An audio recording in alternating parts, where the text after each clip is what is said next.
ભક્તો કહે છે, હે ગુરુજી, ધર્મ વિશે ઘણા પ્રકારના જુદા જુદા સંપ્રદાય અને નવા નવા બને છે. તેથી સંત સનાતન નિત્ય પરમાત્માને ઓળખતા જ નથી. ધર્મના ઠેકેદારો જડ મૂર્તિઓને જ ભગવાન માને છે અને મંદિર મૂર્તિઓ વડે ધર્મના સંસ્કાર ચાલ્યા જાય છે.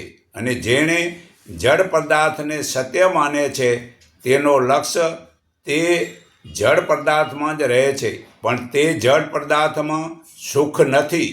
અને જે સુખ મળે છે તે ક્ષણિક સુખ હોય છે, સાવ આમ જરાક સુખ હોય છે. જે સુખ થાય છે અને પાછું તે વળી ભૂલાય છે. તે જડ પૂજવાથી કોઈના દુઃખ મટતા નથી કે શાંતિ થતી નથી. મનુષ્ય ભૌતિક પદાર્થમાં સુખ માન્યું છે, પણ જો તે પદાર્થનો 2-4 ગણો ઉપયોગ કરીને અનુભવ કરી જુઓ તો ખબર પડે છે કે 2-4 ગણું સુખ મળે છે, પણ નથી મળતું. ઉપરથી 2-4 ગણું દુઃખ વધે છે, ઉપરથી શાંતિ જાય છે. થોડીક વાર ઊંમાં જાઓ એમ કરવામાં જેટલું મતલબ વધારે ઉપયોગ કરીએ એટલા વધારે દુઃખી થઈએ છીએ. તો કોઈ પણ સંપ્રદાયમાં જવું તે ધર્મ જ નથી. સાચું સુખ અને શાંતિ જોઈતી હોય તો સંપ્રદાયને છોડવી પડશે. અને સનાતન ધર્મનો અનુભવ જ્ઞાનથી સાચું સુખ અને સાચી શાંતિ મળે છે. સનાતન એટલે કે ભગવાન, આ નિત્ય હજરા હજુર, તે ક્યારેય ક્યાંય જઈ શકે નહીં અને એને જવાની જગ્યાએ નથી, હટી પણ શકે નહીં એવું તત્વ અહીંયા મોજૂદ છે. તો તેનું સુખ નિત્ય છે અને શાંત કાયમ રહે છે. ને ધર્મનો અર્થ એ થાય છે, સત્ય કર્મને જ ધર્મ કહેવાય છે. સનાતન ધર્મ વડે જ પરમાત્મામાં તમારી શ્રદ્ધા હંમેશા આમ ટકી રહે છે. ને પ્રકૃતિના ધર્મ અંધશ્રદ્ધામાં જે તે બદલાયા કરે છે. તો વિશ્વ બ્રહ્માંડનો આધાર ધારક પરમાત્મા સનાતન છે. પરમાત્મા પોતે સનાતન સ્વરૂપ છે. તે નિરાકાર તત્વ વડે તે આ જગતને બનાવે છે. કઈ મૂર્તિઓ જગત બનાવે છે? શું પથ્થરની મૂર્તિઓ જગત બનાવે છે? થોડુંક તો વિચારો. ધર્મના ઠેકેદારો ધર્મ અને કર્મનો ફેર શું છે? જે અંધશ્રદ્ધાવાળા લોકો દીવો કરે છે, અગરબત્તી કરે છે, શ્રીફળ વધારે છે, જળ ફળ ફૂલ ચડાવે છે અને દેવી દેવતાના નામ સ્મરણ કરે છે. આ બધું જ કર્મ કહેવાય છે. અને ધર્મ ન કહેવાય, કર્મ કહેવાય. તેને લોકો કર્મને જ ધર્મ માને છે. તેથી લોકો તે દેવી દેવતાના મંદિરમાં જઈને માળા ફેરવે છે તથા દાન આપે છે. એ ધર્મ નથી, તે કર્મ છે. તે કર્મ ભોગવવા ફરી જન્મવું પડે છે. વળી તેથી સાચા પરમાત્મા ભૂલાઈ જાય છે. તેથી શક્તિ ઘટે છે. તેથી સંકીર્ણ થતું નથી અને ભયંકર જુદાપણાની દિવાલો ચણાય છે. ને એકબીજામાં વેર ઈર્ષા વધે છે અને એકબીજામાં કહે છે તારો ધર્મ ખોટો છે ને મારો સાચો છે. સંપ્રદાય તમામ મતલબ કોઈ ખોટી છે, એક પણ સંપ્રદાય સાચી નથી.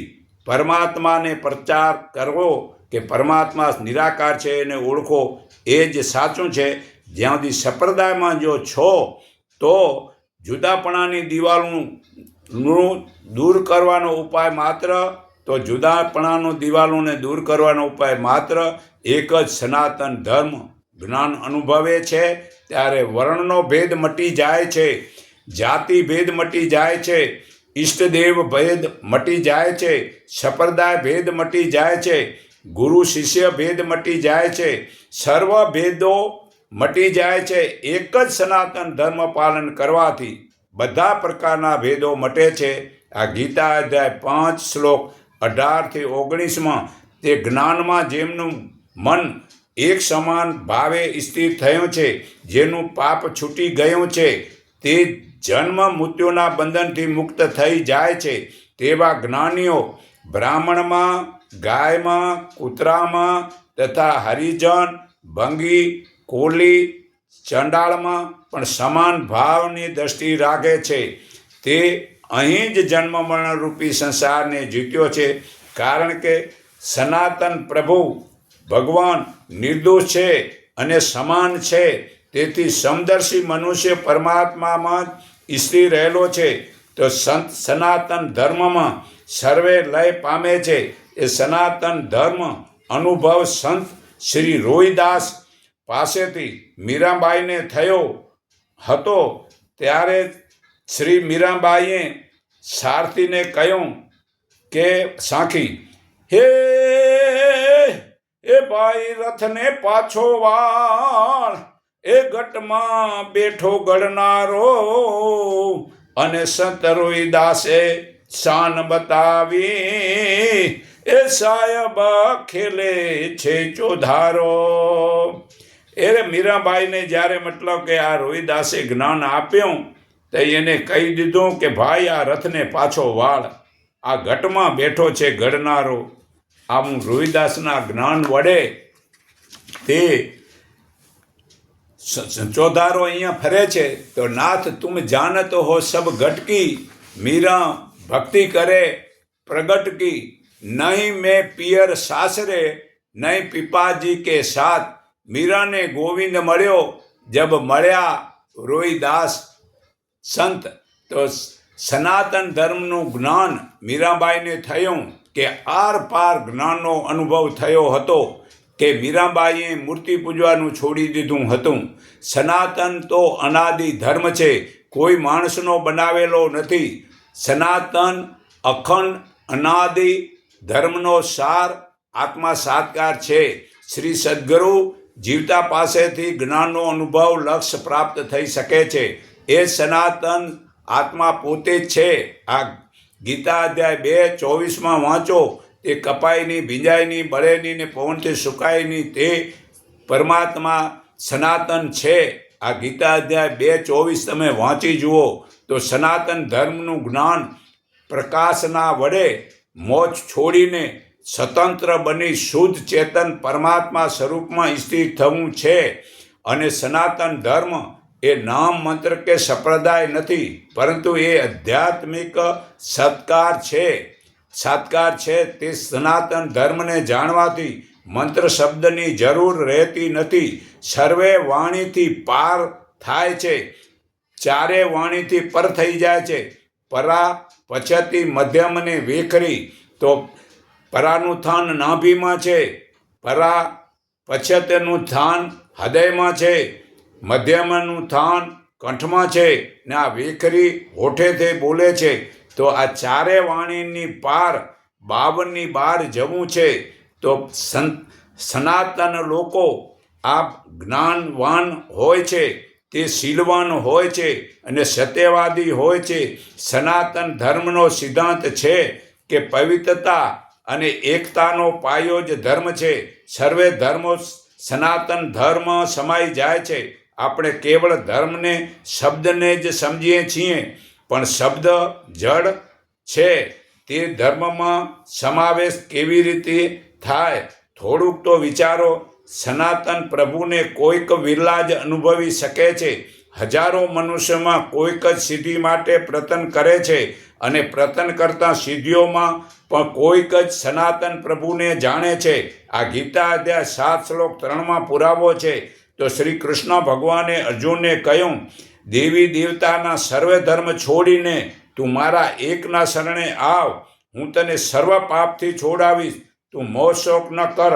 આ ગીતા અધ્યાય 18:66 પુરાવો છે. તો દેવી દેવતાના બીજા ધર્મ ગમે એટલા ઊંચા લાગતા હોય તો પણ તારા માટે તે અર્જુન ઉપયોગી નથી કે તારા હિતના પણ નથી. કારણ કે તે સંત સનાતન પરમાત્મા સુધી જઈ શકતા જ નથી. બીજા ધર્મ એટલે કે જે આ ઇન્દ્રિયોના ધર્મ તે જાણો. પહેલું કે શ્રાવણ સાંભળવું તે કાનનો ધર્મ છે ભાઈ. બીજું સૂંઘવું તે નાકનો ધર્મ છે. ત્રીજું રસ ચાખવો તે જીભનો ધર્મ છે. ચોથું, સ્પર્શ કરવો તે ચામડીનો ધર્મ છે. પાંચમું, રૂપ જોવું તે આંખનો ધર્મ છે. છઠ્ઠું, સંકલ્પ કરવો તે મનનો ધર્મ છે. સાતમું, ચિંતન કરવું તે ચિત્તનો ધર્મ છે. હે અર્જુન, આ શરીરના ધર્મો, પ્રાણના ધર્મો અને મનના ધર્મો, આ બધા ધર્મો તારા નથી. તે બધા ધર્મો પરમાત્માનો સાચો આનંદ આપનારા પણ નથી. કારણ કે જેના જ્ઞાનને અનુભવ થાય તે સનાતન ધર્મ જ એક જ છે. તે સનાતન ધર્મનું પાલન કરવાથી લોકોમાં માનવતા આવે છે, સમાનતા આવે છે અને એક સંઠીન થાય છે, જેનાથી પોતાનું કલ્યાણ થાય છે, સમાજનું કલ્યાણ થાય છે અને રાષ્ટ્રનું પણ કલ્યાણ થાય છે.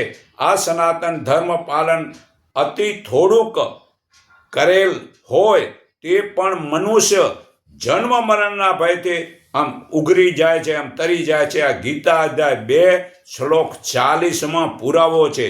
તો આ સનાતન ધર્મનું થોડુંક તમે પાલન કર્યું સમજો તો જન્મ મરણના ભયથી છૂટી જવાય છે. આ ગીતા અધ્યાય 2 શ્લોક 40 પુરાવો છે. તો હું ભજન બોલું છું. એ બોલનહારો જ બોલી રહ્યો છે, બોલનહારો બોલી રહ્યો છે, પરખે પરખનહારા. ભાઈ, મન કરમ ને વાણી ના પહોંચે, મન કરમ ને વાણી ના પહોંચે, ન પહોંચે ત્યાં કોઈ વિચારો. પ્રાણ ના પહોંચે, અપાન ના પહોંચે, ના જ્યાં સુખ મન કી ધારા. જાપ અજંપા એ અટકી રહે. અજંપા એટલે મૌન થઈ જવાનું. હા, નહીં કોઈ તત્વ કા સહારા. રજો ગુણ, તમો ગુણ, સતો ગુણ ના પહોંચે, ના પહોંચે દેખ અવસ્થા ચારા. માળા સુમરણ એ વૈરાગ ન પહોંચે, જ્યાં નહીં 10 દ્વારા. કાયા ના પહોંચે ને માયા ના પહોંચે, ના પહોંચે તીર્થ તપદાન વિચારા. આનંદ પુરુષ આપ અલેખા, એક નિરંતર પરમાત્મા પારા. આપ પરખ આપ કી કરે ને સબકા એ સહારા. ભક્તો પ્રગટ બોલે પિંડ બ્રહ્માંડ સે બારા. તો પિંડ બ્રહ્માંડ સે બારે જેવું છે ભાઈ. જ્યાં સુધી તમે આ પિંડમાં જોશો ત્યાં સુધી તમે એ જ્ઞાન નહીં પામો. જ્ઞાન પામવું હોય તો તમારે આ આત્માનું શરીરમાં શોધો. શરીરનો શોધે જ કામ આવશે ભાઈઓ. તો શુદ્ધ ધર્મને જાણો, તે પરમાત્માનું જ્ઞાન થાય છે. શુદ્ધ ધર્મ શું છે?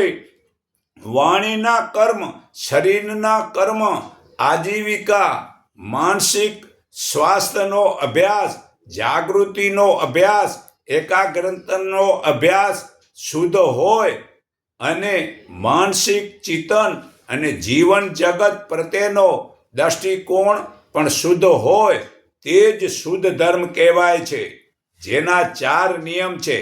પહેલો કે દાન અહંકાર વિનાનું, અપરિગ્રહ વિનાનું, ઉદ્દેશથી આપવામાં આવેલું દાન તે શુદ્ધ ધર્મ કહેવાય છે. બીજું, શીલ સદાચારનું પાલન કરવું. હિંસા, ચોરી, વ્યભિચાર, મિથ્યા ભાષણ અને નશાનો કરવા તે શુદ્ધ ધર્મ છે. ત્રીજું, સમાધિ મનને વશમાં રાખવું, તેને એકાગ્ર કરી વર્તમાન પ્રત્યે જાગૃત રહેવાનો અભ્યાસને શુદ્ધ ધર્મ કહેવાય છે. પ્રગા હું અને મારું તથા પ્રિય અપ્રિય મૂળ એવા વેર ઈર્ષાને છોડી દેવું. દરેક મનુષ્ય વસ્તુ સ્થિતિને જેમ છે તેમ પ્રજ્ઞાનપૂર્વક જોવાનો અભ્યાસ, ચિત્તની સમાનતાનો અભ્યાસ, આ શુદ્ધ ધર્મ છે. દાન, શીલ, સમાધિ ને પ્રગા આ ચારેનો અભ્યાસ સાર્વજનિક ધર્મ છે. તે સર્વને લાભકારી છે, સંપ્રદાય વિનાનો છે. પ્રકૃતિના દેવી દેવતાથી જુદો શુદ્ધ ધર્મ છે. પરંતુ આવું શુદ્ધ ધર્મનો અભ્યાસ કરીએ નહીં ને ઈચ્છીએ કે આપણે ધાર્મિક છીએ અને એનાથી એ વળી આગળ વધીને ઈચ્છીએ છે કે લોકો અમને ધાર્મિક માને, તો સમજો કે ધર્મના નામે ખોટો પાખંડ કરો છો. અનેક પ્રકારના બહાર આચરણ કરીએ છીએ. અનેક પ્રકારના જડ વસ્તુના દર્શનના વાદ વિવાદમાં ખોટો સમય બગાડીએ છીએ. વાણી ખોટી બોલીએ છીએ અને બુદ્ધિનો ખોટો ઉપયોગ કરીએ છીએ. અને આ રીતે સવાય પ્રવચનની જંજાળમાં ખરાબ રીતે સમયનો બગાડીએ છીએ. ન તો પોતાનું ભલું થાય છે, ન તો બીજાનું ભલું થાય છે. અને બીજાના હિતને માટે શુદ્ધ જીવન જીવવું જોઈએ. શુદ્ધ ધર્મના જીવન જીવવા માટે શુદ્ધ ધર્મને જાણવો જોઈએ. અને ધાન્યને ભૂસાથી અલગ કરીએ છીએ એમ પરમાત્માથી દેવી દેવતાને અલગ સમજવું જરૂરી છે. પરમાત્માને ઓળખશું તો જ પરમાત્માને માનશું, તો જ પ્રેમ અને કરુણા અને સદભાવ, શ્રદ્ધા ને વિકાસથી ભરેલું જીવન ઓજસી, આભા મંડળી, તેજસ્વી જ થશે. તો જ નિરાકાર પ્રભુની કિંમત સમજાશે. તો જ નાભીમાં અમૃતનો ભંડાર ચાખશું. એ જ શુદ્ધ ધર્મને પાળો. એટલું કહી હું સર્વના હૃદયમાં રહેલા પરમાત્માને મારા હૃદય ભાવથી હું નમન કરું છું. એકને ઓળખો, એકને માનો, એક સંગઠીન બનો. એટલું કહી મારી વાણી વિરામું છું.